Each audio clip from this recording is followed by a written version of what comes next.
Rescue mission turned recovery. My deepest condolences. What happened to the Titan and its crew of 5? A gas station drive-thru. It's a miracle. Caught all on camera.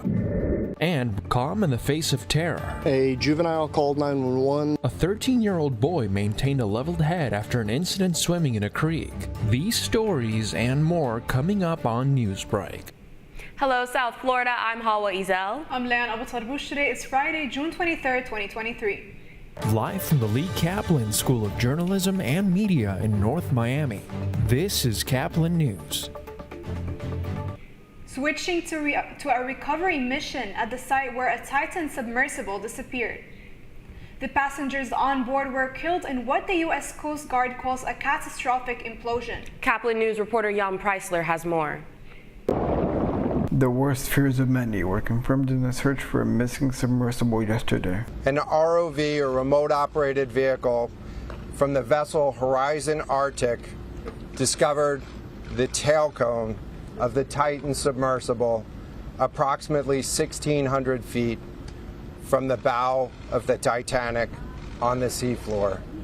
4 days after it was first reported missing and captured international attention, the U.S. Coast Guard confirmed that the massive search and rescue mission of the 5 people aboard the submersible touring the Titanic is now a recovery mission. The debris field is consistent with a catastrophic implosion of the vessel. Lost aboard the missing sub, Stockton Rush, CEO of OceanGate, the company leading the voyage. French researcher Paul-Henri Nargelet, known as Mr. Titanic, who's been to the wreck more than 36 times. Aviation tycoon and adventure explorer Hamish Harding, and Pakistani businessman Shahzad Dawood and his teenage son Suleiman. On behalf of the United States Coast Guard and the entire Unified Command, I offer my deepest condolences to the families. The company operating the Titan said in a statement they believe all lives aboard were sadly lost, including their own CEO. The U.S. Coast Guard confirmed they will continue their recovery mission and investigation to help bring closure to the families and friends of the victims. For Caplin News, I am Jan Preisler. A newly named tropical storm was born in the Atlantic this morning. TD4 is now Tropical Storm Cindy. The National Hurricane Center expects Cindy to pass to the west of the Caribbean islands and weaken back into a depression by the middle of next week. The other tropical storm, Brett, should be gone by the end of the weekend. Neither system will threaten Florida. Crazy video near Tampa showing a driver crashing into a gas station. As Caplin's Tanya Jimenez reports, a person was struck while walking into the store and survived. A little after midnight, this parking lot at the Seffner Travel Center was quiet until the SUV you see in this video comes flying through the parking lot heading towards the store. Then boom, crashing through the glass doors and hitting a customer walking in at the same time. After just watching that video, first reaction? It was like, wow, I thought somebody got seriously hurt. The woman behind the counter is calling for help. Another employee then runs over to check on the driver, 37-year-old Anthony Katosh, and the customer he allegedly hit. When we show up, we knew it was bad. But then you see the video, and then you realize how really bad it was. According to the sheriff's office, Katosh was treated for minor injuries. Baker acted, then sent to the county jail. EMTs rushed the victim he hit to Tampa General Hospital in critical condition. It's a miracle that they're doing as well as they're doing, because when they were taken to the hospital, thankfully they were taken with some serious injuries, but they were quickly reported stable. He's going to be okay, and we're grateful for that. Detectives are still investigating, but they did add this does not seem like it was an accident. Katosh has been charged with criminal mischief, but there may be more charges to come once detectives wrap up their investigation. The sheriff's office adds it is an absolute miracle that person pinned by the car will be okay. For Caplin News, Tanya Jimenez. Residents near Ocala, Florida were evacuated from their homes due to a huge sinkhole forming in the area. The 300-foot sinkhole yesterday left a woman homeless after being told she had to evacuate. Repairs are on hold since more rain is predicted in the forecast and the sinkhole is continuing to grow. The National Transportation Safety Board is holding a 2-day investigative hearing in Ohio. As CNN's Catherine Ross reports, they're looking into what caused the derailment of a train carrying toxic chemicals. The information learned during this hearing. A hearing like this would normally take place in the nation's capital. Instead, the backdrop, a high school gym in East Palestine, Ohio. Community members deserve to see not just how we're investigating the derailment, but who is doing the work. It's a welcome piece of transparency in a community that tells us they've been frustrated by a slow drip of, at times, conflicting information. Happy to see them come through with that and not just do this, across state lines and actually be here rooted where we're having problems. Those problems started on February 3rd when a Norfolk Southern train carrying toxic chemicals derailed in town. And neighbors tell us many families here still worry about the long-term health, environmental, and economic effects from the derailment. I feel like people that might want to get out can't get out. I feel that just people are afraid for their own safety. Thursday, NTSB investigators digging into the safety hazards leading up to and immediately after the derailment. Emergency responders explain the communication from a single small regional dispatch center was the first logistical challenge, and they did the best with the tools and experience they had. I don't think you can ever really be prepared for something like this. During the meeting, fire chiefs called for more funding and training for hazmat response. But first responders and experts doubled down on the decision to vent and burn flammable chemicals in damaged tanker cars. All data resources and all of our combined experiences had us with a legitimate concern for polymerization. The information from this hearing and other investigations and studies will help paint a clearer picture about what happened and how it can be prevented in the future. Neighbors here tell us they hope the bright spotlight on East Palestine sends a message. We're going to make sure that this town stays an amazing town and this community stays together through the ups and downs of this whole incident. Wyoming's ban on abortion pills slated to take effect next month is being put on hold after a district judge blocked it. The legal move was yesterday, according to the Casper Star Tribune. Lawmakers in Wyoming are close to a total ban of abortion in the state, but it continues to face hurdles along the way. State Governor Mark Gordon signed the law in March, and it was expected to officially begin on July 1st. President Joe Biden and Vice President Kamala Harris marked the one-year anniversary of the Dobbs Supreme Court decision. Saturday marks 1 year since the Supreme Court decision that overturned Roe v. Wade and legalized abortion federally. Biden and Harris are joining reproductive rights groups such as Planned Parenthood to mark the occasion. The Marlins were trailing big going into the bottom of the 8th inning when their bats started to come alive. That's still ahead, and so is this story. I don't know. I got out the water as fast as I could. A 911 call released after a 13-year-old in Florida survives a gator bite. Newsbreak will be back in 2 minutes.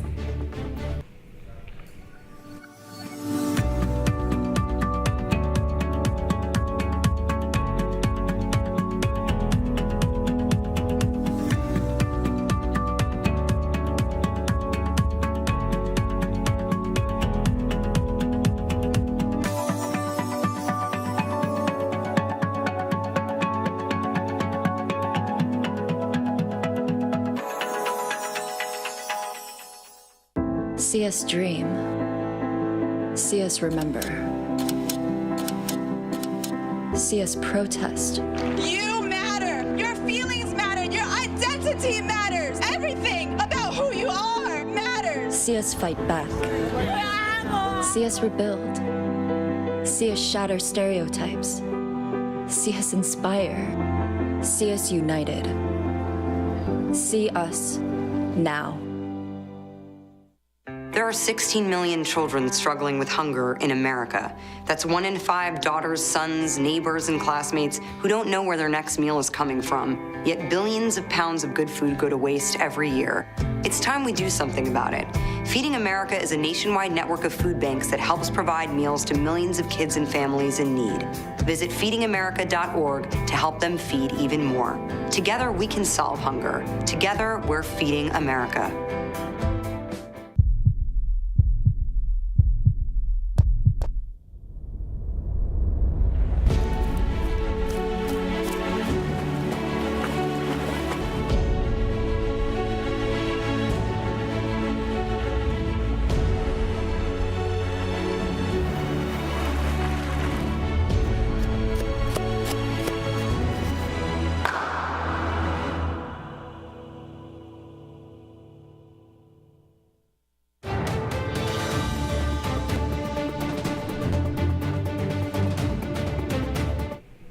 Dial after danger here in Florida. A call to 911 after an alligator attacks.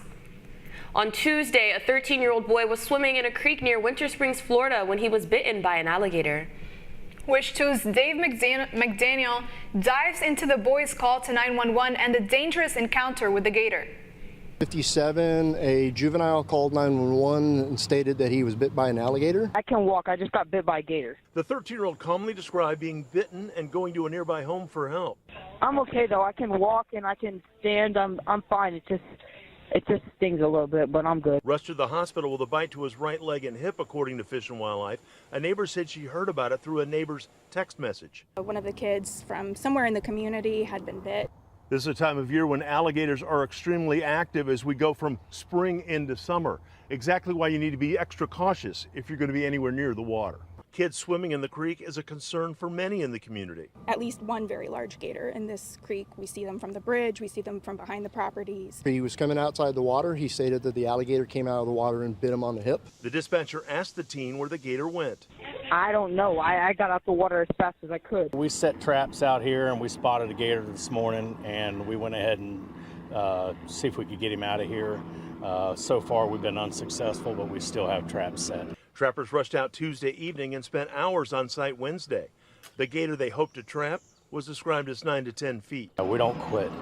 We're going to trap this thing and get him out of here and get these waterways safe again. In Winter Springs, Dave McDaniel, West 2 News. The Miami Marlins coming off an incredible comeback win against the Pittsburgh Pirates. After losing 2 in a row to the Toronto Blue Jays, the Marlins weren't looking much better, being down 4-1. However, after an amazing 8th inning, they scored 5 runs to extend the Pirates' 10-game losing streak. The final score was Marlins 6, Pirates 4. The two teams will face off again for Game 2 of their series today at 6:40 p.m. You're watching Newsbreak, and we're coming right back. Severe weather can strike anytime, anywhere, but there's a simple way to stay safe. Hey, Jim Cantore here. I stay safe in dangerous weather by planning ahead. You can stay safe too with a few easy steps. Build an inexpensive kit with supplies for your family's needs. Write down important information like phone numbers and medications. Always talk with your family, and remember any pets in your planning. Be ready, be safe. Start your plan today at ready.gov/plan.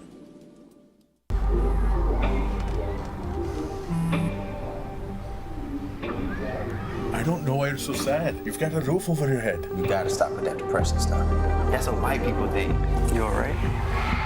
It just feels like it's coming from everywhere. Do you want to talk about it? You can talk to me if you're feeling sad. Whenever you need to talk, I'm here, okay?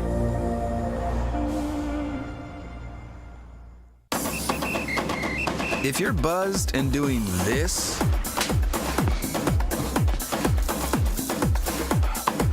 to make yourself feel okay to drive, ZWX.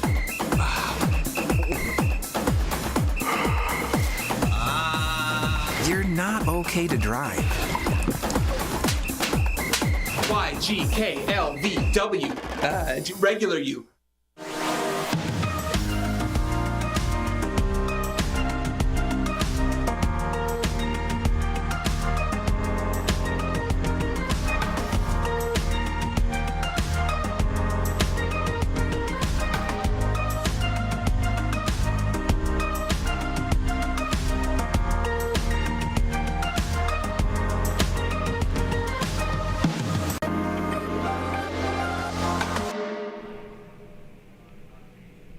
That's all the time we have for Newsbreak. I'm Leanne Abu Tarboush. I'm Hawa Ezel. Get more news anytime at caplinnews.fiu.edu.